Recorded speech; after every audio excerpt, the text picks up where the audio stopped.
All right, so I've been a little remiss, been a little out of touch with the emails, but I'm getting back into it. I actually had a lot of emails dealing with how to be an ally, um, and I feel like there's a healthy amount of information out there explaining to other people how they can be um, good allies to trans folk.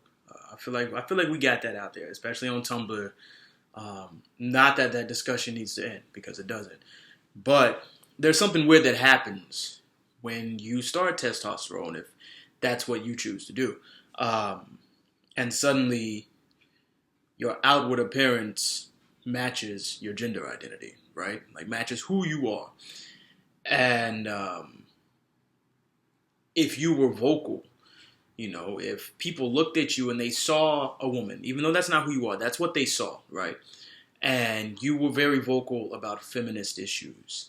Um, that wouldn't really take people too much by surprise. I don't think. But once you transition, all right, once you start taking testosterone, suddenly the world sees you as a man, like through and through. Because it's not their business. You know how they came to see you this way. That's what it is. You're a dude, right? And you're still incredibly vocal about feminist issues, as you should be. But now you have to kind of be careful and watch your tone and watch how you talk and watch. I don't know. Here, I'll give you an example. So one thing you're gonna notice once um, people start recognizing your male identity is your voice suddenly carries more weight. And I knew this stuff. I knew this stuff was true from all the readings, all the academic journals I perused, all the books I read, just the anecdotes from my friends, like the studies, like this stuff is true. It's proven. Patriarchy is very real, but it is stunning. It is absolutely stunning to find yourself in a situation when 9 months later, having taken testosterone, you say the same thing you might have said before. When people viewed you one way, they viewed you as a woman. That's what they saw. Incorrectly, correctly, that's what they saw. And now because they see you as a man, they're listening. I mean, they are just like, oh yeah. You know what I'm saying? So the fact that you now have this male privilege, and I'm just talking specifically about male privilege. I understand intersectionality. I understand all of that. But right now I'm focusing on male privilege. You have this male privilege. You have to do something with it. Okay? Like, if you're in meetings and one of your coworkers who's a woman says something and they talk over her, and then some asshole 2 minutes later, some man says the same thing she just said, and suddenly they're all like, wow, that's a great idea. Why didn't we think about that? Your job at that point is to go, she already said that. That's exactly what she just said. And then you have to be very careful because once you bring attention to the fact that she said that, you don't speak for her. All right? I feel like my job as a trans male feminist is to amplify the voices that are already there and not overpower or over talk over them. You know what I'm saying? Because these issues don't relate to me in the same way that they might have before. So you don't go into a room filled with women voicing their issues about things, or it's a mixed gender room or however, and these women are saying these things, then you just jump in and start giving your 2 cents and end up talking over them. You know what I mean? Because that doesn't do anybody any good. And in fact, you're doing the same thing they're sitting here telling you not to do.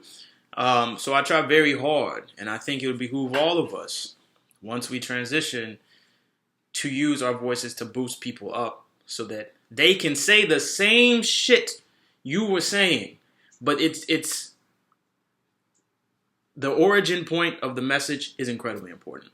All right, and that whole idea of taking male spaces and making them feminists, you can do that easily. Like, you can just be up in there. I tell my friends all the time, like, I'm like a clandestine spy. I'll be sitting in them rooms. I'll be like, wow, listen to this bullshit. These dudes are really saying some messed up shit right now. And then you just jump in like, and you cut all of that because suddenly you bring feminist ideas and feminist ideology and feminist lenses and viewpoints into a situation where they don't give a damn. That's your job. Your job is to go into these male spaces and make them feminists. And I feel like if you're going to be a good ally to women, you also have to understand that a lot of times we're going to be wrong now.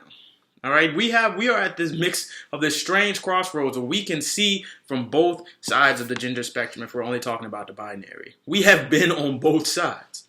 All right, and that's a very interesting position to find yourself in. You know, because all it does is confirm everything you knew to be true. And then you slowly realize some of the messed up things that men will say when they think there are no women around. That's when you got to open your mouth and say something. But on the flip side, if you're in a room full of women and they're talking about issues that deal specifically with women, those are no longer your own very personal issues for the most part. There's still some things, that will have bearing on you, as far as like reproductive health, all that stuff, because some of us, we don't go for the hysterectomies. We don't do that. But for the most part, the pay gap, the I don't know, just I guess learn after transition to kind of take a back seat to some of these conversations. And like I said, the most important thing is to use your voice to amplify, but don't talk over women because their voices are still incredibly important. And yes, we do bring a unique perspective to these things, but don't accidentally become benevolently patriarchal thinking you're doing somebody a good job or a good deed or whatever the case may be. I'm rambling, but I feel like I hope you kind of got the message and you hear what I'm saying. So, yeah. Anyway, if you got any more questions, send me the email. It's underneath the video. And no matter what anybody says, ain't shit wrong with you. You're trans. You're awesome. Be awesome. We'll go play some video games now.